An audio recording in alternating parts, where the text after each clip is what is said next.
नमस्कार, जय हिंद, वंदे मातरम। बच्चों कैसे हो आप सब लोग? अच्छे हो? चलो अच्छे ही होंगे और अच्छे रहना भी चाहिए और जम के पढ़ना चाहिए, ठीक है?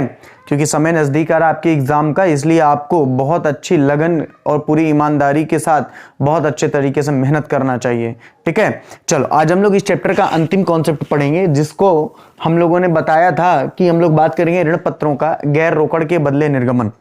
बच्चों अगर बात की जाए तो इस चैप्टर में जितने भी इंपॉर्टेंट टॉपिक थे, सारे टॉपिकों के बारे में हम लोगों ने विस्तार पूर्वक से चर्चा की है। चाहे ऋण पत्रों का प्रीमियम पर निर्गमन हो, चाहे ऋण पत्रों का बट्टे पर निर्गमन की बात हो, चाहे ऋण पत्रों का सममूल्य पर निर्गमन की बात हो, और आज इसी क्रम में हम लोग बात करेंगे ऋण पत्रों का गैर रोकड़ के बदले निर्गमन। देखिए बच्चों, हम लोगों ने आपको शुरुआत में ही बताया था, ध्यान से समझना इस बात को, ऋण पत्रों का निर्गमन। मैंने आपको बताया था कि ऋण पत्रों का जो निर्गमन किया जाता है वो दो ही कंडीशन में किया जाता है। किस कंडीशन में? दो ही कंडीशन में, मतलब या तो ऋण पत्रों का निर्गमन किया जाएगा रोकड़ के बदले, यानी कि कंपनी रोकड़ चाहती है अपने ऋण पत्रों के बदले, और या तो किया जाता है गैर रोकड़ के बदले, या तो किया जाता है गैर रोकड़ के बदले। अभी गैर रोकड़ के बदले कैसे निर्गमन कर देती है ऋण पत्रों का, आइए इसके बारे में चर्चा कर लेते हैं। हालांकि इसके बारे में चर्चा हम लोग कर चुके हैं जब हम लोगों ने अंशों के निर्गमन चैप्टर के बारे में बात की थी। देखिए बच्चा, इस चैप्टर को स्टार्ट करने के पहले मैंने आपको पहले ही बताया था कि अगर आपको ये चैप्टर अच्छे से समझना है तो इसके पहले जो अंश पूंजी लेके चैप्टर हम लोगों ने बात की थी, वो आपने अगर अच्छे से पढ़ा होगा तो निश्चित रूप से ये चैप्टर आपको समझ में आएगा। और मैं आशा करता हूं कि आपने वो चैप्टर बहुत अच्छे तरीके से पढ़ा होगा, और अगर आपने वो चैप्टर पढ़ा है तो निश्चित रूप से ये सारे कॉन्सेप्ट आपको बहुत क्लियरली समझ में आ रहे होंगे। अब देखिए ना, रोकड़ के बदले निर्गमन हम लोग वहां पे भी पढ़ चुके हैं। अभी रोकड़ के बदले निर्गमन कैसे है? मान लीजिए एक कंपनी है, उस कंपनी ने फर्नीचर खरीदा 1 लाख रुपया का। अब 1 लाख रुपया कंपनी को देने हैं, या तो कंपनी उसको नगद पैसे दे सकती है, या तो अगर वो फर्नीचर का मालिक चाहता है कि भैया आप अपने ऋण पत्र ही हमें दे दो, हमने 1 लाख रुपया तो आपको नहीं दिया, आपने को हमने फर्नीचर दे दिया, तो फर्नीचर के बदले आप मुझे 1 लाख रुपया दे दो, या 1 लाख के ऋण पत्र दे दो। तो दो कंडीशन हो सकती है। अगर कंपनी ने 1 लाख रुपया दे दिया तब तो उसका नगद भुगतान कर दिया, या कंपनी ने अपने ऋण पत्र दे दिए तो उसका भुगतान हो गया। तो कहने का क्या मतलब है कि ऋण पत्रों का निर्गमन तो वहां पे भी हुआ, लेकिन कैसे हुआ? गैर रोकड़ के बदले, यानी कि कंपनी ने फर्नीचर प्राप्त किया।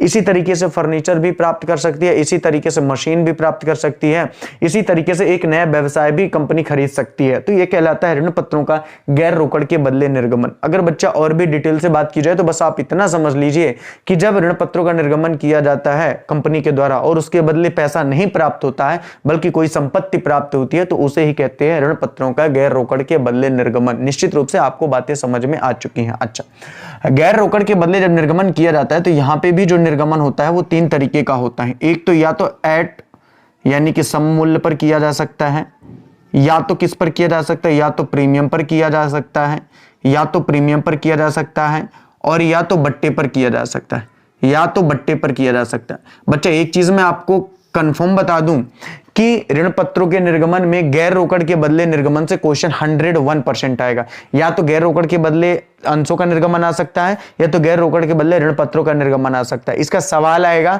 तो इस बात को विशेष तौर पर ध्यान देना, 3 नंबर पे आएगा, ठीक है? तो उसके भी 2-3-4 क्वेश्चन है लगा लेना, और इसके भी 2-3-4 क्वेश्चन है लगा लेना। स्पेशली प्रीमियम या बट्टे वाले जो है ज्यादा इंपॉर्टेंट है, लेकिन लगा हमको इसके सभी लेना है। अब देखिए, जब गैर रोकड़ के बदले सममूल्य पर निर्गमन किया जाता है तो 2 एंट्री होती है। एक तो होता है संपत्ति के क्रय करने पर, एक तो होगा संपत्ति के क्रय करने पर, जो कि एक कॉमन एंट्री होगी तीनों में। संपत्ति के क्रय पर, संपत्ति के क्रय पर, यहां पे भी क्या लिखा मैंने? संपत्ति के क्रय पर, संपत्ति के क्रय पर, संपत्ति के क्रय पर, और यहां पे भी बट्टे में भी मैंने क्या लिखा? संपत्ति के क्रय पर, संपत्ति के क्रय पर, संपत्ति के क्रय पर, संपत्ति के क्रय पर, ठीक है? बहुत आराम से समझना, संपत्ति के क्रय पर, संपत्ति के क्रय पर। अगर बात की जाए तो संपत्ति के क्रय पर तो नॉर्मल एंट्री होती है, जैसे कोई भी संपत्ति खरीदता है तो वो हमेशा डेबिट होती है, यानी assets account DR, assets account DR, assets account DR to vendor account, to vendor account. अब देखो, वेंडर की जगह किसी का नाम भी हो सकता है। वेंडर्स का मतलब होता है मोस्टली दुकानदार। बच्चा, वेंडर्स का मतलब होता है मोस्टली दुकानदार। दुकानदार कोई भी हो सकता है, ए हो सकता है, बी हो सकता है, रमेश हो सकता है, सुरेश हो सकता है, महेश हो सकता है, कोई भी। वेंडर मतलब दुकानदार या कंपनी। उसी तरीके से यहां पे भी एंट्री होगी, यानी assets account DR to vendors account. मतलब पहली एंट्री तो सेम ही होगी, सिंपल सी बात है। Assets account DR to vendors account. तो पहली एंट्री तो सेम होगी, वेंडर्स कंपनी भी हो सकता है, वेंडर्स किसी का नाम भी हो सकता है, होगी तो कंपनी, और सिंपल सी बात है, ठीक है, वेंडर्स। उसी तरीके से यहाँ पे भी वही होगी, assets account DR to vendors account. Sir हमें समझ में नहीं आ रहा है कि आप क्या पढ़ाना चाह रहे हैं। बिल्कुल बेटा, आपको समझ में आ जाएगा कि मैं क्या पढ़ाना चाह रहा हूँ, ठीक है। आज तक कभी ऐसा कॉन्सेप्ट हुआ है कि मैंने पढ़ाया और आपको समझ में ना आया कि मैं क्या पढ़ा? बेटा मैं पढ़ा आपको ये रहा हूँ कि जब गैर रोकड़ के बदले अंशों का निर्गमन किया जाएगा, बेटा जब गैर रोकड़ के बदले अंशों का निर्गमन किया जाएगा तो या तो सममूल्य पर किया जाएगा, या तो प्रीमियम पर किया जाएगा, या तो बट्टे पर किया जाएगा। अब जब संपत्ति जब गैर रोकड़ के बदले किया जाएगा तो सिंपल सी बात है, सममूल्य पर भी किया गया होगा तो कोई संपत्ति खरीदी होगी, प्रीमियम पर भी किया गया होगा तो कोई संपत्ति खरीदी होगी, बट्टे पर भी किया गया होगा तो संपत्ति तो खरीदी होगी। अब वो संपत्ति यहाँ एसेट्स की जगह फर्नीचर होगा तो फर्नीचर लिखेंगे, बिल्डिंग की जगह बिल्डिंग लिखेंगे, मशीनरी की जगह मशीनरी लिखेंगे, व्यापार की जगह बिजनेस लिखेंगे। सिंपल सी बात है, यहाँ पे भी वही, यहाँ पे भी, तो एक कॉमन एंट्री तो सब में होगी। लेकिन यहाँ पे मैटर होगा, अब ये मैटर क्या होगा, देखिए ये तो आपने संपत्ति को खरीदा हुआ है, तो आप कह सकते हो, क्या कर सकते हो, बीइंग एसेट्स परचेज। क्या नरेशन होगा, बीइंग एसेट्स परचेज। देखिए नरेशन पे ज्यादा प्रॉब्लम नहीं है, नरेशन आप बहुत आराम से लिख सकते हो। अगर किसी को नरेशन लिखने में प्रॉब्लम है तो जो इंग्लिश टर्म लिखा रहेगा क्वेश्चन में आप वही लिख देना। संपत्ति के क्रय करने पर 2,22,000 का क्रय किया तो नीचे लिखा होगा संपत्ति के क्रय पर परचेज ऑन एसेट्स, तो वो भी लिख दोगे तो कोई दिक्कत नहीं। शुरुआत में बीइंग लगाना बस मत भूलना, तो कोई इशू वाली बात नहीं, लिखना जरूर है। कुछ बच्चे मुझे मैसेज कर रहे थे कि सर क्या नरेशन लिखना जरूरी है कि नहीं, हालांकि ये बात तो मैं पहले ही बता देता हूं। देखो जो नेसेसरी नहीं होता है, जरूरी नहीं होता है, वो मैं पहले ही आपको बता देता हूं। तो अगर मैंने बोल रखा है पहले से ही कि जरूरी है, इसका मतलब यह है कि बेटा जरूरी है, बिल्कुल जरूरी है, निश्चित रूप से जरूरी है। बात को समझे, यहाँ पे संपत्ति के क्रय पर, संपत्ति के क्रय पर, संपत्ति के क्रय पर। दूसरी अगर बात की जाए तो क्या होती है यहाँ पे, इस बात को भी समझो। तो दूसरी होती है अगर वो सममूल्य की है, अगर वो सममूल्य की है तो अब हमें क्या करना पड़ेगा, अगर वो सममूल्य की है तो हमें वेंडर्स को क्या करना पड़ेगा, पैसा भुगतान करना पड़ेगा। अब एक बात पहले ध्यान से समझ लो, कुछ बच्चे बोल रहे हैं कि एसेट्स को डेबिट में सर आपने क्यों कर दिया। या तो वो बच्चे निहायत ही बेवकूफ हैं, या तो निहायत ही नालायक किस्म के बच्चे हैं। बेटा आपने पढ़ा नहीं हुआ है कि यदि संपत्ति आती है तो डेबिट आती है, देने वाला हमेशा क्रेडिट होता है, क्योंकि आपने दुकानदार से लिया, दैट्स वाई दुकानदार क्रेडिट हुआ, आपके पास संपत्ति आई इसलिए संपत्ति क्या हुई, डेबिट हुई। एक कॉमन सेंस सी बात है। और वैसे भी अगर आप नहीं भी पूछते तो भी मैं आपको बताता, समझे। यहाँ पे assets account DR to vendors account, vendor हमेशा क्या होगा, क्रेडिट होगा। क्यों क्रेडिट होगा, जब वो देगा। लेकिन सर आपने यहाँ पे वेंडर क्यों डेबिट किया, बेटा वो पाने वाला व्यक्ति हो गया। आपने ये भी पढ़ा हुआ कि पाने वाला व्यक्ति डेबिट होता है, देने वाला व्यक्ति क्रेडिट होता है। यहाँ ये दुकानदार देने वाला था इसलिए वेंडर क्रेडिट हुआ, यहाँ पे ये संपत्ति आ रही थी इसलिए संपत्ति डेबिट हुई। लेकिन इस वेंडर को अब पैसा दिया जाएगा या तो ऋण पत्र दिया जाएगा, इसलिए उसको डेबिट किया गया। पाने वाला हमेशा व्यक्ति डेबिट होता है। ये सारी बातें बच्चे 11वीं में पढ़ के आना था आपको। अब जिसने 11वीं पढ़ाई नहीं है तो उसको कहाँ से पल्ले पड़ा। जैसे कुछ लोग अभी भी ऐसी अफवाह फैला रहे हैं कि साल तो पास सबको हो जाना है। इतना नहीं समझते, इतने नालायक किस्म के बच्चे हैं। या तो कुछ बच्चे बोले सर परीक्षा अध्ययन करके अगर पास हो जाए, बेटा जिंदगी में फिर परीक्षा अध्ययन ही पढ़ के पास होगे, फिर कुछ कर नहीं पाओगे। आप सोचो, मतलब मैं खुद बता रहा हूँ, बहुत सारे लोग मेरे परिचित भी हैं, बहुत सारे मतलब मैंने स्टूडेंट भी मैंने अपनी लाइफ में देखे। वो बच्चे अकाउंट लिए हुए हैं लेकिन पढ़ते क्या, थ्योरी पढ़ते हैं। अच्छा उनका क्या फ्यूचर हो सकता है, आप खुद डिसाइड करिए। क्या उनका कोई फ्यूचर हो सकता है? कभी नहीं हो सकता, क्योंकि आगे चलकर तो काम आपको सवाल आने वाले हैं ना। आगे चल के जब आप चार्टर्ड अकाउंटेंट बनोगे, आगे चल के जब आप बड़ी पोस्टों में जाओगे, BCom करोगे, MCom करोगे, इस फील्ड में जाओगे, तो ऑब्वियसली बात है आपको सवाल वाले कॉन्सेप्ट आने चाहिए। आज हालात ही हैं कि BE किया हुआ बच्चा है, लेकिन अगर बात किया जाए कि अगर वो मान लो कंप्यूटर का सॉफ्टवेयर इंजीनियर है और सॉफ्टवेयर चलाने के लिए या बनाने के लिए कह दिया जाए तो उसको नॉलेज नहीं है, क्योंकि उसने तो केवल किताबी भाषा को रट्टा मारा हुआ है। ऐसे बच्चों की क्या क्लास हो सकती है? तभी अपन कहते हैं ना कि बड़े बड़े इंजीनियर पान की दुकान खोले बैठे हैं। देखो ऐसा नहीं है, जो पढ़ने वाला इंजीनियर है वो हमेशा अच्छे खासे पैकेज में अमेरिका में जाता है, अमेरिका ब्रिटेन वगैरह जाता है, इटली वगैरह जाता है, बड़े बड़े शहरों पर जाता है, वहां पे पैसे कमा रहा है। वो जो निकम्मे है ना, जो फालतू का पढ़ के बिना मतलब की केवल डिग्रियां ली हुई हैं, बेटा वही घूम रहे हैं। पढ़ा हुआ व्यक्ति कभी घूमता है ही नहीं, मैं आपको बता दूं, इतना याद रखना, ठीक है। तो खैर कोई बात नहीं, कुछ बच्चों का तो उद्देश्य है कि किसी तरीके से 12वीं पास हो जाए, बाद की बाद में देखेंगे। ऐसे बच्चों का सोचिए आप क्या भविष्य हो सकता है। कुछ भविष्य हो सकता है, कुछ नहीं भविष्य हो सकता, ठीक है। खैर हमें मतलब नहीं है, हमें मतलब आप बच्चों से, और आपने निश्चित रूप से सवाल और थ्योरी दोनों बहुत अच्छे से कंप्लीट की हुई है। इसीलिए देखिए हर एक हफ्ते के अंदर हम पूरी प्लेलिस्ट फिर से बना के आपको देते हैं, ताकि पूरे वीडियो शुरू से मिल सके। आपके बिना मांगे हमने पूरे वीडियो आपको दे रखे हैं, बिल्कुल, ताकि निस्पीकर होकर आप उसका रिवीजन कर सको, ठीक है। अच्छे से मेहनत करिए। चल तो अगर सम मूल्य पर निर्गमित किए गए तो वेंडर्स अकाउंट DR2 क्या हो जाएगा 2। अगर मान लो 10% वाले हैं तो 10% डिवेंचर अकाउंट। अच्छा एक बात याद रखना, ये 10% की जगह 12% भी हो सकता है, 8% भी हो सकता है, 9% भी हो सकता है, इससे कोई भी फर्क नहीं पड़ता है। क्यों फर्क नहीं पड़ता? क्योंकि ये तो नॉर्मल सा मैंने लिखा हुआ है, कुछ ना कुछ ऋण पत्र प्रतिशत वाले होते हैं इसलिए। अच्छा अगर ये प्रीमियम पर होता तो फिर क्या होता? वेंडर्स अकाउंट तो यहाँ पे भी होता, सिंपल सी बात है, वेंडर्स अकाउंट तो यहाँ पे भी होता। तो यहाँ पे क्या होता? To 10% debenture account, to 10% debenture account, to 10% debenture account, to 10% debenture account, to securities premium account, to securities premium account, to securities premium account, to securities premium account, to securities premium account. Clear है ये बात? To securities premium account. और अच्छा securities premium क्यों हुआ? क्योंकि संपत्ति को जब क्रय किया गया था उसके बदले डिवेंचर का इशू किया गया, और कब? प्रीमियम पर। मैंने साफ साफ लिखा हुआ है, ये जो कॉन्सेप्ट चल रहा वो प्रीमियम का चल रहा, ये जो कॉन्सेप्ट चला वो किसका चला? बोले सममूल्य पर चला। अब जो कॉन्सेप्ट मैं चलाने वाला हूँ किसका चलाने वाला हूँ? बट्टे का चलाने वाला हूँ। तो बट्टे का कॉन्सेप्ट क्या है? तो वेंडर्स अकाउंट तो यहाँ पे भी होगा बच्चा, वेंडर्स अकाउंट तो यहाँ पे भी होगा। तो वेंडर्स अकाउंट DR। आगे आपको पता है कि डिस्काउंट हमेशा डेबिट होता है, तो यहाँ पे भी डेबिट होगा। ध्यान से देखो यहाँ पे, तो discount DISCOUNT, discount on issue of debenture, discount on issue of debenture DR to 10% debenture account, to 10% debenture account, to 10% debenture account, to 10% debenture account। Clear है? यहां तक कॉन्सेप्ट दिख रहा है आप लोगों को? हाँ लास्ट में थोड़ा सा कैमरा नहीं है तो एक बार फिर से मैं थोड़ा सा घुमाए भी दे रहा हूं, इसमें कोई दिक्कत वाली बात नहीं। हालांकि ये लो, ठीक है, ओके एक मिनट है, ये लो, चलो खुश अब, कोई दिक्कत नहीं है। Vendors account DR, vendors account DR to discount on issue of debenture to 10% debenture account. अगर नहीं दिख रहा तो बोल भी रहा हूं भैया, टू 10% डिवेंचर अकाउंट, ठीक है। तो एक जगह डिस्काउंट डेबिट होगा, सिक्योरिटी प्रीमियम क्रेडिट होगा, सम मूल्य पर कुछ नहीं होगा। अब ये कोई नई बात है क्या? आप बताइए, क्या आपको नहीं बता रखा कि सिक्योरिटी प्रीमियम हमेशा क्रेडिट होता है? क्या आपको नहीं बता रखा कि डिस्काउंट हमेशा डेबिट होता है? अब क्या ये बातें भी आपको रट्टा मारनी थी क्या? नहीं ना, लेकिन एक लॉजिक वाला कॉन्सेप्ट था जो आपको पढ़ना जरूरी था। देखिए मैं आपसे पहले ही बता रहा हूं कि अकाउंट से सरल तो दुनिया का कोई सब्जेक्ट है ही नहीं, ये ईमानदारी वाली बात है। लेकिन कब? जब आप, अच्छा अकाउंट बस की बात तो नहीं कर सकते, सभी सब्जेक्ट, इसका स्क्रीनशॉट ले लो, ठीक है।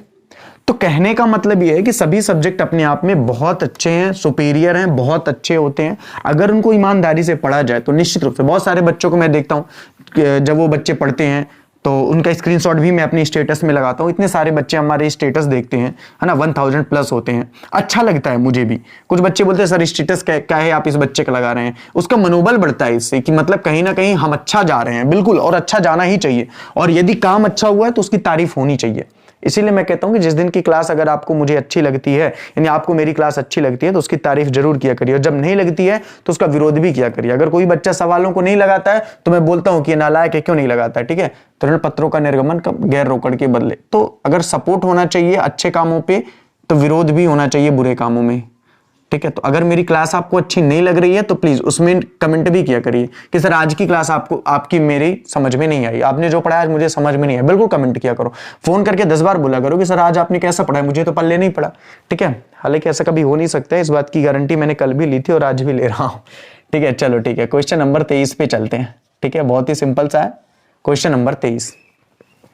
हेमराज ट्रेडर्स ने 2,20,000 लागत का फर्नीचर क्रय किया और यह तय किया कि क्रय प्रतिफल का भुगतान 100 रुपया वाले 10% ऋण पत्रों पर किया जाएगा। 100 रुपया वाले 10% ऋण पत्रों पर किया जाएगा। साफ साफ बेटा ध्यान से क्वेश्चन को समझो। सम मूल्य पर ऋण पत्रों का निर्गमन किया गया। किस पर ऋण पत्रों का निर्गमन किया गया? बोले सम मूल्य पर ऋण पत्रों का निर्गमन किया गया है। सम मूल्य पर, यानी कि ना तो प्रीमियम है ना ही डिस्काउंट है। अब देखो सिंपल सी बात है, ना ही प्रीमियम है ना ही डिस्काउंट है, तो उसमें सवाल का कॉन्सेप्ट बहुत ही क्लियर है। कैसे क्लियर है? ध्यान से समझो भाई। 2,20,000 लागत का फर्नीचर क्रय किया। ऐसे सवालों को करते समय मैंने आपको पहले ही बताया कि 2 ही एंट्री होती है। एक तो एंट्री होती है फर्नीचर अकाउंट। कुछ बच्चे बोलेंगे सर आपने तो लिखा था एसेट्स अकाउंट, तो बेटा फर्नीचर भी एसेट से ही है, तो फर्नीचर अकाउंट DR2। अब चूंकि नाम यहां पे लिखा हुआ है हेमराज ट्रेडर्स से, तो टू वेंडर नहीं लिखना। हेमराज ट्रेडर्स ने 2,20,000 लागत का फर्नीचर क्रय किया। अच्छा, ने क्रय किया, किससे क्रय किया ये नाम नहीं लिखा हुआ, याद रखना। यहां पे हेमराज ने खरीदा है, किससे खरीदा ये नहीं लिखा हुआ। तो हेमराज खुद एक कंपनी है। काफी सारे नालायक बच्चे यहाँ पे टू हेमराज लिख रहे हैं। अरे भाई मेरे क्यों हेमराज लिख रहे हो? क्वेश्चन को ध्यान से पढ़ा करो। हेमराज ट्रेडर्स ने, से नहीं है, ने और से में जमीन आसमान का फर्क होता है। कैसे?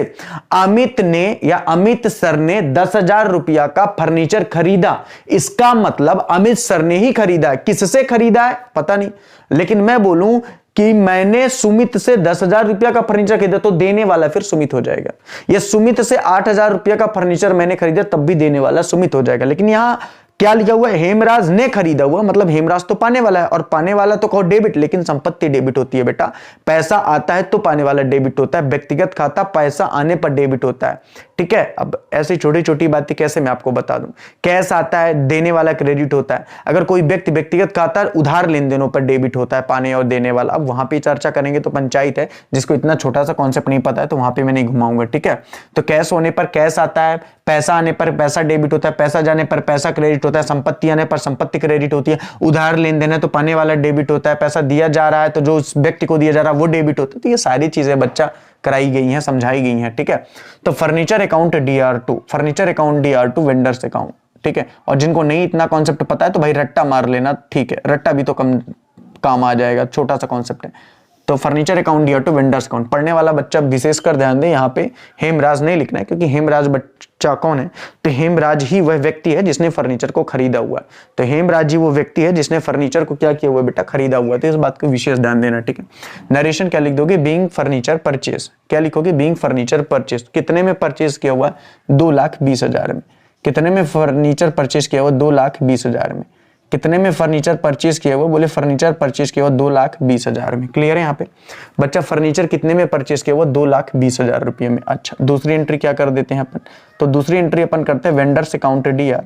दूसरी एंट्री अपन क्या करते हैं? Vendors account DR। दूसरी एंट्री अपन क्या करते हैं? Vendors account DR। Vendors account DR to कितने परसेंट वाले हैं? To 10% debenture account, to 10% debenture account, to 10% debenture account, to 10% debenture account, ठीक है।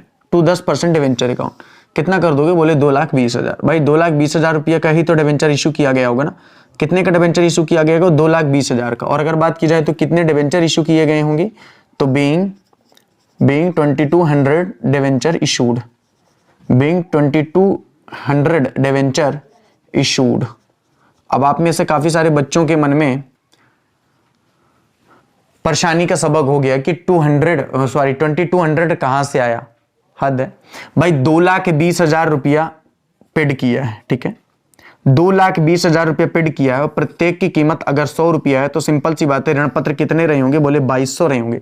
एक बात बताओ मुझे, 2,200 ऋण पत्र रहे होंगे तभी तो 100 ऋण पत्रों का 2,20,000 रुपया रहा होगा। इतना तो कॉमन सेंस वाली बात है बच्चा। अगर 2,200 ऋण पत्र रहे होंगे तभी तो 2,200 गुणे 100 रहा होगा, 2,20,000 रुपया रहा होगा। ये बात तो एकदम क्लियर है। तो सिंपल सी बात है, being 2,200 debenture issued, being 2,200 debenture issued. विशेषकर इस बात को ध्यान रखना बच्चे, यहाँ पे प्रॉब्लम आती है। और ये अभी क्यों बता रहा हूं? क्योंकि अभी जब मैं प्रीमियम वाला कॉन्सेप्ट बताऊंगा तो यहां पे ये चीज इंपॉर्टेंट करेगी, और बट्टे वाले में भी ये चीज इंपॉर्टेंट करेगी, ठीक है। क्योंकि यहां पे तो सिंपल सी बात है, 2,200 शेयर इशू किए गए, प्रत्येक की वैल्यू 100 है। एक नालायक बोल रहा है कि प्रत्येक की वैल्यू 100 कहां लिखी हुई है? यार ध्यान से देख, 100 रुपया वाले, एक की वैल्यू 100 ही रुपया तो है। 2,200 शेयर, 2,200 डिवेंचर, 100 रुपया वाले, तो भी तो 2,20,000 होगा। सर 2,20,000 भागे 100 कर देगा तो डिवेंचर की वैल्यू तो निकल आएगी ना। कितने ऋण पत्र तुमने इशू किया है पता तो चल जाएगा ना। 2,200 इशू किया हुआ है। क्लियर है ये बात? चलें अपने अगले क्वेश्चन में। किसी को कोई दिक्कत तो नहीं है ना? यहां पे नरेशन क्या लिखना है? हद है। Being furniture purchase, being furniture purchase, being furniture purchase. Purchase का मतलब होता है खरीदा। Being furniture purchase. क्लियर है ये बात? चलें अपने अगले क्वेश्चन में। कोई दिक्कत नहीं है अपन को? चलो चलते हैं अपने अगले क्वेश्चन में, क्वेश्चन नंबर 24। यार कोई भी दिक्कत नहीं होने वाली है, और इसी सवाल पे नहीं, दुनिया के किसी सवाल में कहीं कोई दिक्कत नहीं आने वाली, ठीक है। बिल्कुल ये एकदम से कंफर्म है। कोई भी इशू वाली बात है ही नहीं कि आप, ऐसा हो ही नहीं सकता कि आपको समझ में ना आए, ठीक है। बस उसको ईमानदारी से पढ़ो तो सही। एक बार 2 बार वीडियो को देखो। वैसे तो मुझे ऐसा लगता है कि अगर आपने 2 बार वीडियो देख लिया तो फिर तो कभी नहीं भूलने वाला। मतलब रियल पे बता रहा हूं, कभी नहीं भूलने वाला है, ठीक है। लेकिन ये बात सही है कि आप लोगों में लापरवाहियां बहुत ज्यादा है, जिसके कारण से आप लोग पढ़ते नहीं हो। फिर वो दिक्कत वाली बात है ना, अगर नहीं पढ़ोगे तो, ठीक है। चलो अच्छा, अगले सवाल पे आते हैं, ध्यान से देखना। Question number 24। क्वेश्चन नंबर कौन सा है? 24 है। एक्स लिमिटेड ने एक व्यवसाय 4,40,000 में क्रय किया। एक्स लिमिटेड ने एक व्यवसाय 4,40,000 में क्रय किया। क्रय मूल्य का भुगतान 6% ऋण पत्र द्वारा किया गया। क्रय मूल्य का भुगतान 6% ऋण पत्र द्वारा किया गया, इस हेतु 4 लाख के ऋण पत्र पर 10% प्रीमियम पर निर्गमित किए। एक्स लिमिटेड की पुस्तकों में जर्नल के लेखे कीजिए। एक्स लिमिटेड की पुस्तकों में जर्नल के लेखे कीजिए। तो क्वेश्चन नंबर कौन सा है? बोले क्वेश्चन नंबर है 24। क्वेश्चन नंबर कौन सा है? क्वेश्चन नंबर है 24। ध्यान से देखना इस बात को, बहुत अच्छा क्वेश्चन है ये। ठीक है, बोला हुआ है कि एक व्यवसाय को ही क्रय कर लिया हुआ है। अगर व्यवसाय को ही क्रय कर लिया है तो सिंपल सी बात है, आप क्या लिखोगे? बिजनेस। क्या लिखोगे अपन? बिजनेस। तो बिजनेस अकाउंट डीआर। क्या लिखोगे? Business account D R. बेटा व्यवसाय भी एक प्रकार की संपत्ति है, जैसे फर्नीचर खरीदा जा सकता है, जैसे बिल्डिंग खरीदी जा सकती है, जैसे एसेट्स खरीदे जा सकते हैं, जैसे मशीनरी खरीदी जा सकती है, उसी तरीके से एक व्यवसाय भी खरीदा जा सकता है। इस बात को विशेष ध्यान देना। ठीक है, कितने में खरीदा? बोले 4,40,000 में। तो बिजनेस अकाउंट डीआर टू किससे खरीदा है? क्या लिखा हुआ है? नहीं, एक्स लिमिटेड ने खरीदा है। किससे खरीदा है पता नहीं। कई सारे बच्चे यहाँ पे एक्स लिमिटेड लिख देंगे। यार अगर इतना सा भी दिमाग है तो खुद सोचो, आप एक्स लिमिटेड ने 4,40,000 रुपये में एक व्यवसाय क्रय किया, तो मतलब एक्स ने ही क्रय किया हुआ है ना। किससे क्रय किया ये नाम तो नहीं लिखा ना। अगर लिखा होता एक्स लिमिटेड ने वाई लिमिटेड से, एक्स लिमिटेड ने वाई लिमिटेड से 4,40,000 का व्यापार क्रय किया, तो यहां पे मैं लिखता business account DR to Y limited, क्योंकि वहां पे वेंडर नहीं होता, वेंडर का नाम दे दिया वाई लिमिटेड। अगर बोल देता अनीता ने राम से 10,000 रुपया का व्यापार खरीदा, तो वहां पे सिंपल सी बात है राम डेबिट राम क्रेडिट होता, क्योंकि कंफर्म था कि जो राम है वही देने वाला है। लेकिन कंफर्म नहीं है यहाँ पे, क्योंकि एक्स लिमिटेड ने खरीदा है। किससे खरीदा है ये तो अपन को पता ही नहीं है। तो यहाँ पे अपन क्या करेंगे? बोले यहाँ पे अपन करेंगे वेंडर्स अकाउंट। अपन यहाँ पे क्या करेंगे? Vendors account. नरेशन आप सबको पता है क्या हो जाएगा? नरेशन क्या हो जाएगा? बीइंग परचेज ऑन एसेट्स, या बीइंग परचेज बिजनेस, या बीइंग बिजनेस परचेज, कुछ भी लिख दोगे चलेगा बेटा। ये यहाँ पे कोई आपकी ग्रामर नहीं चेक की जाएगी कि अगर तुमने बीइंग बिजनेस परचेज लिख दिया या बीइंग परचेज बिजनेस लिख दिया तो आपका गलत हो जाएगा। ठीक है, इस बात को विशेष ध्यान देना। तो कहने का मतलब है कि यहाँ पे कितना आ जाएगा? बोले यहाँ पे आ जाएगा 4,40,000।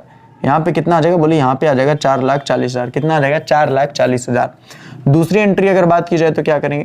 तो दूसरी एंट्री की जाएगी इसकी वेंडर्स अकाउंट डीआर। दूसरी एंट्री क्या की जाएगी? बोली जाएगी vendors account DR. Vendors account D R कितने परसेंट वाले हैं? रेट लिखा हुआ है। बोले 10% प्रीमियम पर भी है और 6% वाले। तो 6% debenture account, to 6% debenture account, to 6% debenture account to securities premium account, to securities premium account, to securities premium account, to securities premium account, to securities premium account. बच्चा अब यहाँ पे आपको प्रॉब्लम जाएगी। अगर आपने पिछला सवाल क्लियर समझ लिया तो आपको प्रॉब्लम बिल्कुल नहीं जाएगी। हमको पैसा कितना पेड करना है? 4,40,000। हमको पैसा पेड कितना करना है? 4,40,000। तो सबसे पहले हमें यह पता करना होगा कि हमने शेयर कितने या डिवेंचर हमने कितने निर्गमित किए थे। आप मुझे एक बात बताओ, क्वेश्चन ने साफ साफ शब्दों में दिया हुआ है कि 10% प्रीमियम पर निर्गमित किए। नहीं लिया, 100 रुपया वाला शेयर था, 10% प्रीमियम पर निर्गमित किए, मतलब कितने में निर्गमित किए? बोले 110 रुपया में। 110 रुपया में भाई मेरे, अगर 100 रुपया का डिवेंचर होता, 100 नहीं लिखा हुआ, 100 मानेंगे, नहीं लिखा होगा तो 100 ही मानेंगे। वैसे क्वेश्चन में मिस प्रिंट है, लिखना चाहिए था कि 100 रुपया वाला शेयर 10% प्रीमियम पर। नहीं लिखा तो हर चीज का 100% मानते हैं भाई। अगर मैं आपसे बोलता हूं कि आपने 10% कम पाया तो इसका मतलब यही होता है 90% आपने पाया, तो नहीं होने पर 100% ही मानते हैं। अगर 10% मूल्य बढ़ा गया मतलब 110 हुआ होगा। सिंपल सी बात है, कॉमन सेंस वाली बात है बेटा। ठीक है, तो 4,40,000 बटे 110। हालांकि मैं तब भी बोल रहा हूं कि परीक्षा में आएगा तो लिखा मिलेगा कि 100 का 10% है। ठीक है, एकदम क्लियर बता रहा हूं। ठीक है, तो 4,40,000 बटे 110। 110 मैंने क्यों किया? क्योंकि प्रीमियम पर निर्गमित किया गया। तो इसका मतलब क्या है कि एक ऋण पत्र का, ये ऋण पत्र कुल कितने थे? तो बोले ऋण पत्र कुल थे 4,000। क्लियर है ये बात? ऋण पत्र कुल कितने थे? बोले 4,000 थे। 4,000 का 100 दिया होगा नॉर्मल और 10 रुपया पर क्या दिया होगा? प्रीमियम पर। तो कहने का मतलब है कि देखो 4,40,000 तो यहां पे एकदम क्लियर है। और ये 4,40,000 कैसे आया होगा? क्योंकि ये टोटल है 110 गुणे 4,000, क्योंकि ये टोटल है 110 गुणे 4,000। डिवेंचर के साथ कितने? बोले डिवेंचर के साथ है 4,000 गुणे 100। और प्रीमियम के साथ कितना होगा? बोले 4,000 गुणे 10। डिवेंचर के साथ होगा 4,000 गुणे 100, यानी कि 4 लाख, यानी कि कितना? बोले 4 लाख। और यहाँ पे कितना होगा? बोले सर 40,000। यहाँ पे कितना होगा? बोले 40,000। ठीक है बेटा, एक जीरो घटा दिया मैंने। यहाँ पे कितना होगा? बोले 40,000। यहाँ पे कितना होगा? बोले यहाँ पे होगा 4 लाख। और यहाँ पे कितना होगा? 40,000। क्लियर है? यहाँ पे कोई दिक्कत नहीं है, यहाँ पे एकदम क्लियर है। किसी को कोई दिक्कत? ये 4,000 कहां से है पता चला? तो 110 बटा 4,40,000 बटे 110 कर दोगे तो पता चल देगा कि वास्तव में प्रीमियम की दशा में तुमने कितने ऋण पत्र निर्गमित किए थे। तो तुमने इस 4,40,000 रुपया को देने के लिए 4,000 ऋण पत्र निर्गमित किए थे, क्योंकि ये प्रीमियम पर निर्गमित किए गए थे, इसलिए इसकी कीमत 4 लाख न होकर के 4 लाख कितनी रही होगी? 40,000 रही होगी। क्योंकि ये प्रीमियम पर निर्गमित किए गए थे इसलिए इसकी कीमत 4 लाख न होकर के 4,40,000 रही होगी, क्योंकि 10 रुपये इसमें प्रीमियम राशि भी शामिल थी, यानी 4,40,000 होगा टोटल। यानी यानी कि 4,40,000 होगा टोटल। ये बात आपको क्लियर समझ में आ गई है, ये बात बच्चा आपको क्लियर समझ में आ गई है। ईमानदारी से बताओ किसको इस कॉन्सेप्ट में अभी भी दिक्कत है, किसको इस कॉन्सेप्ट में अभी भी दिक्कत है? तो आप नरेशन लिख सकते हो, being 4,000 debenture issued, being 4,000 debenture issued with premium, being 4,000 debenture issued with premium, यानी कि 4,000 ऋण पत्रों का निर्गमन किया गया किसके साथ में? बोले प्रीमियम के साथ में। किसके साथ में? बोले प्रीमियम के साथ में। ओके बेटा, कोई दिक्कत नहीं है, यहाँ पे बन जाएगा आपको कॉन्सेप्ट। चलो ठीक है। अच्छा, अगला वाला कॉन्सेप्ट क्वेश्चन नंबर जो 25 है वो आप सभी लोगों को लगा करके मुझे भेजना है, और मैं आशा करता हूं कि आप सभी लोग जरूर मुझे भेजोगे, ठीक है। Question number 25। लेकिन मेरा एक क्वेश्चन है, उस बात को ध्यान से समझ लो, क्योंकि इस चैप्टर पे डिस्काउंट का कॉन्सेप्ट है तो, लेकिन दिया हुआ नहीं है। लेकिन दिया हुआ नहीं है तो ऐसा कैसे हो सकता है कि अगर नहीं दिया हुआ है तो मैं आपको नहीं पढ़ाऊंगा? क्योंकि प्रीवियस ईयर का आप पेपर उठा लीजिए, सेम सवाल आया था लेकिन उसमें डिस्काउंट दिया हुआ था, और बिल्कुल डिस्काउंट देगा ही देगा। तो सर अगर मान लीजिए हमने सम मूल्य पर तो देख लिया किस तरीके से गैर रोकड़ के बदले ऋण पत्रों का निर्गमन होता है, सर आपने प्रीमियम पर भी बता दिया कि किस तरीके से होता है। सर अगर मान लीजिए सपोज दैट कि जब ऋण पत्रों का निर्गमन होता था और डिस्काउंट पर होता था तो कैसे होता था, यह बात इंपॉर्टेंट है। तो कैसे होता था ये बात यहां पे इंपॉर्टेंट है। ये बात अगर आपको समझ में आ गई तो निश्चित रूप से आपको मैटर पूरा समझ में आ जाएगा। कैसे होता था इस बात को विशेष तौर तरीके से समझिए। मान लीजिए, चलो मान लीजिए कि एक क्वेश्चन है जिसमें बिजनेस खरीदा हुआ है कितने में, तो जिसमें बिजनेस खरीदा हुआ है, चलो अगर कोई एक एग्जांपल का मिलता है तो मैं उसी को करवा देता हूं, और नहीं मिलता है तो मैं अपने से करवा दूंगा, ठीक है। अगर डिस्काउंट में एग्जांपल वाला है तो मैं करवा दूंगा, और अगर नहीं है तो फिर कोई दिक्कत वाली बात है नहीं, ठीक है। वैसे है, बिल्कुल है, 101% है। क्वेश्चन नंबर उदाहरण नंबर 14 में है, उदाहरण नंबर 14 में है। मेरी बुक में 497 पेज में है, आपकी बुक में किस पेज में है मैं नहीं जानता हूं, लेकिन अगर आपकी पेज में नहीं भी है तो कोई दिक्कत वाली बात नहीं है। क्वेश्चन क्या लिखा हुआ है मैं मेन बातें यहां पे लिख देता हूं। ये क्या कॉन्सेप्ट है सर? तो बेटा ये उदाहरण नंबर 14 है। आज तक कभी हुआ नहीं है कि मैं एग्जांपल बताऊं, लेकिन आज बताना पड़ रहा है क्योंकि वहां पे डिस्काउंट का कॉन्सेप्ट नहीं दिया हुआ है, और चूंकि हमें इस कॉन्सेप्ट को खत्म करना है तो हमें सममूल्य पर, प्रीमियम पर और बट्टे पर अच्छे से समझना पड़ेगा। तो बात को समझो, बोला हुआ है कि एक कंपनी ने दूसरी कंपनी से 99,000 के पुस्तक मूल्य पर संपत्तियां क्रय की। बात को मेन समझ लो। अगर आपके पास क्वेश्चन नहीं है तो क्वेश्चन लगवा भी दिया गया है स्क्रीन पे, ध्यान से देख लो। तो कितने पर संपत्तियां क्रय की गई है? 99,000 पर। कितने पर संपत्तियां क्रय की गई है? बोले संपत्तियां जो क्रय की गई है वो 99,000 पर क्रय की गई है दूसरी कंपनी से, ठीक है। ये संपत्तियां क्रय मूल्य है बेटा, ये संपत्ति का क्रय मूल्य है बेटा, इसमें तो कोई दिक्कत वाली बात नहीं है। ये संपत्ति का क्रय मूल्य है, इसमें तो कोई दिक्कत वाली बात नहीं है। सभी को समझ में आ गया है? तो यहां पे मैंने क्या लिखा, बात को समझो। तो यहां पे मैं लिख सकता हूं, वेंडर्स अकाउंट डीआर। मैं क्या लिख सकता हूं? मैं लिख सकता हूं वेंडर्स अकाउंट डीआर। मैं क्या लिख सकता हूं? सॉरी, मैंने क्या खरीदा? संपत्ति खरीदा हुआ है ना। एक सेकंड, पहले मैं क्वेश्चन लिख ही लूं फिर इसको करूं, नहीं तो दिक्कत ना हो जाए, उल्टा सीधा ना हो जाए, ठीक है। पहले मैं क्वेश्चन लिख लेता हूं। चलो देखो, 99,000 रुपए की एक संपत्ति खरीदी हुई है और 100 रुपया वाले हैं। सपोज दैट कितने रुपया वाले हैं? 100 रुपया वाले हैं। कितना उसका जो वो है 11% ऋण पत्र है, मतलब 11% ऋण पत्र वाले हैं। डिस्काउंट में किए गए हैं, और डिस्काउंट कितना है? 10%। 10% क्या है? डिस्काउंट है। 10% क्या है? डिस्काउंट पर निर्गमित किए गए हैं। 10% डिस्काउंट पर निर्गमित किए गए हैं। इस लाइन को अच्छे से समझना। प्रीमियम वाला तो आपसे बन जाएगा, प्रीमियम के साथ साथ सम मूल्य पर भी बन जाएगा। डिस्काउंट वाला कैसे कॉन्सेप्ट होगा, इस बात को समझो, ध्यान से समझो। तो पहले हमने क्या कर दिया, नाम नहीं लिखा, किससे खरीदे हुए हैं। खरीदा है एसेट्स, तो एसेट्स अकाउंट डीआर। बात को समझना थोड़ा सा, ठीक है। Assets account D R. अरे यार, आपके में अगर उदाहरण नंबर 14 में कुछ और सवाल है तो क्यों दिक्कत ले रहे हो? पुरानी बुक होगी आपकी, नई बुक में 14 में है। अगर नहीं भी है तो क्वेश्चन तो लगा भी हुआ है ना, उससे भी देख लो। और नहीं भी अगर लिखना है तो मत लिखो, समझ तो लो डिस्काउंट में कैसे। हर चीज रट्टा क्यों मार रहे हो यार? इस क्वेश्चन को लिख लेना, एक क्वेश्चन एक्स्ट्रा लिख लेना अपनी नोटबुक में, दिक्कत क्या है ना। कल आपको पीडीएफ भेज दी जाएगी इस चैप्टर की, बिल्कुल।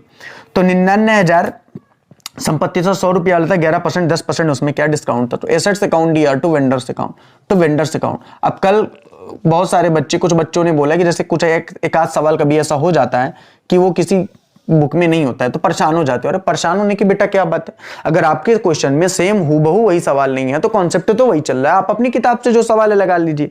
बेटा आपकी किताब का क्वेश्चन जरूरी नहीं है कि आपके मेन एग्जाम में आए, ना तो परीक्षा दिन से आने वाला है। हालांकि ऐसा बोलना नहीं है भाई, परीक्षा दिन से आ भी सकता है, मुझे नहीं पता है, क्योंकि ऑनलाइन के प्लेटफॉर्म में मैं कैसे बोल सकता हूँ किसी से सवाल आएगा या किसी से नहीं आएगा। भाई इतने लोग पढ़ाते हैं तो निश्चित रूप से आ सकता है, लेकिन मैं केवल इतना कहूंगा कि आपके एग्जाम में जो आता है उसका नाम चेंज रहता है, पैटर्न हमेशा सेम रहता है, नाम हमेशा चेंज रहते हैं बेटा, समझो इस बात को, ठीक है।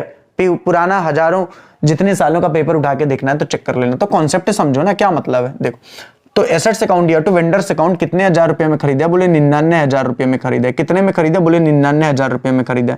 लेकिन चूंकि डिस्काउंट में खरीदा है इसलिए वेंडर्स को जब भुगतान किया जाएगा तो किस में किया जाएगा, बोले डिस्काउंट में किया जाएगा।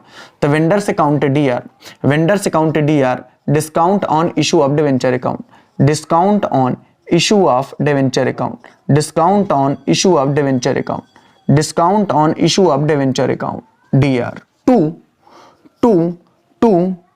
To 11% debenture account, to 11% debenture account, to 11% debenture account, to 11% debenture account. अब बात को ध्यान से समझो, बहुत आराम से क्वेश्चन को समझना है बच्चा, बहुत आराम से समझना है क्वेश्चन को, क्योंकि सारी महाभारत यहीं पे छुपी हुई है, सारी जो महाभारत है ना वो यहीं पे छुपी हुई है। ध्यान से समझो, देखो हमें पता है यहाँ पे तो 99,000 आएगा, डेफिनेटली 99,000 आएगा। यहाँ पे क्या आएगा, यहाँ पे क्या आएगा, इस बात को समझो। हमने देखा कि कुल कितने की संपत्ति खरीदी थी, 99,000 की संपत्ति खरीदी थी। एक शेयर की कीमत 100 रुपया थी, लेकिन 10% डिस्काउंट पर किया था, मतलब एक शेयर की कीमत अब कितनी हो गई थी, बोले 99 हो गई थी। सॉरी 99 नहीं हो गई थी, सॉरी 99 नहीं हुई थी, 100 में 10 तो कितना हो गई थी, 90 हो गई थी। सॉरी कितना हो गई थी, 90 हो गई थी।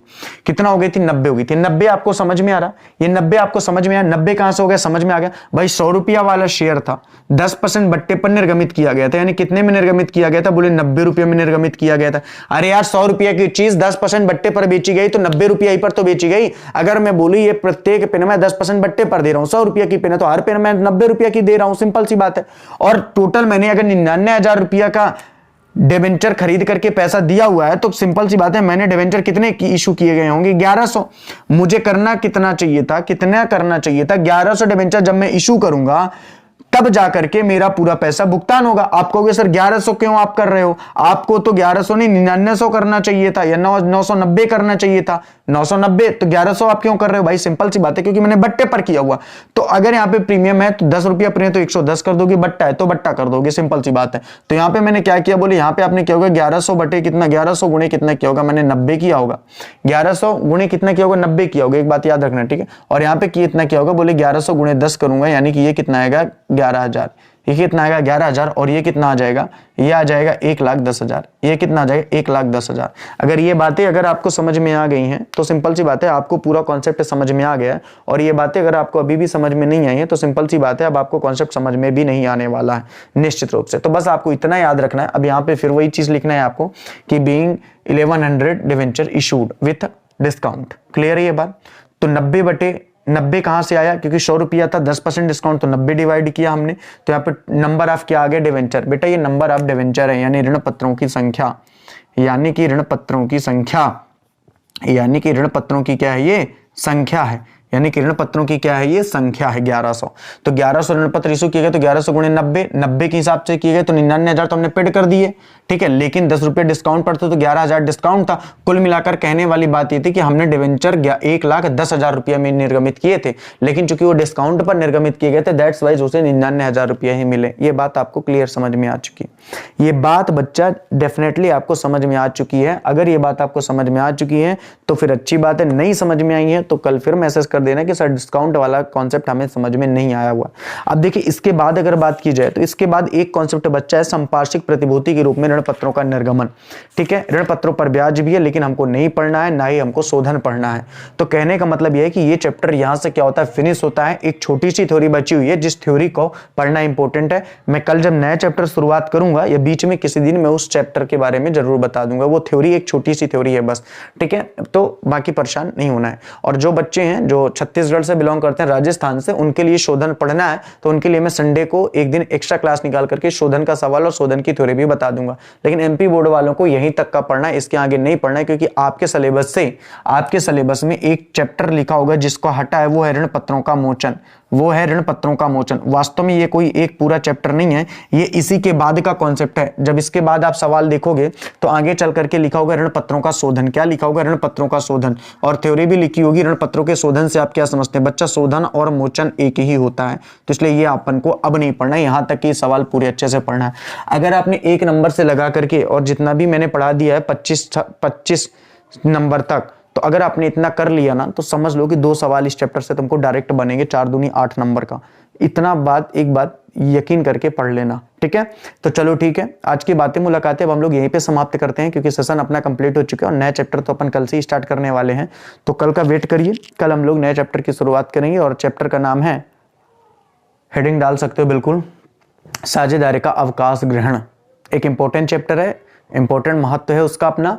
तो जो बच्चे नहीं पढ़े हुए हैं, हालांकि जिन बच्चों ने नए स्वाध्याय का प्रवेश नहीं पढ़ा हुआ है उनको अवकाश ग्रहण पढ़ने में थोड़ा सा दिक्कत जरूर आएगी, ठीक है, लेकिन कोई दिक्कत नहीं है, उसको भी अपन नए सिरे से ही पढ़ेंगे, क्योंकि अवकाश ग्रहण का कॉन्टेक्ट कहीं ना कहीं प्रवेश से बहुत है, लेकिन आपसे बनेगा, ठीक है। तो अच्छे से उसको कर लेंगे। और जिन्होंने प्रवेश को पढ़ रखा है, भले वो कट गया है, लेकिन उनसे अवकाश ग्रहण बहुत जल्दी बन जाएगा, बहुत जल्दी, मुश्किल से 1 हफ्ते के अंदर उनसे पूरा अवकाश ग्रहण बनने लगेगा, 1 हफ्ते के अंदर, ठीक है। तो फिर अपन स्टार्ट करेंगे अगला चैप्टर अवकाश ग्रहण के बाद। तो चलिए bye and good night, see you tomorrow.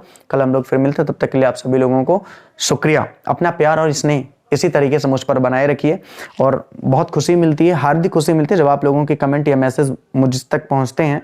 अच्छा लगता है, यकीनन अच्छा लगता है। क्यों अच्छा लगता है भाई? सिंपल सी बात है, मुझे भी सहर्ष अनुभव होता है कि अगर मैं पढ़ा रहा हूं तो बच्चे को समझ में आ रहा है। किसको खुशी नहीं होती कि उसकी काम की तारीफ ना हो? हाँ, झूठी तारीफ होती है तो बुरा लगता है, लेकिन अगर सच्ची तारीफ कोई बच्चा दिल से करता है कि सर आपकी वजह से हमारा ये हो रहा है, हमारा वो हो रहा है, अच्छा लगता है कि चलो किसी के काम तो आदमी आ रहा है, ठीक है। और बिल्कुल काम तो आने की बात ही है।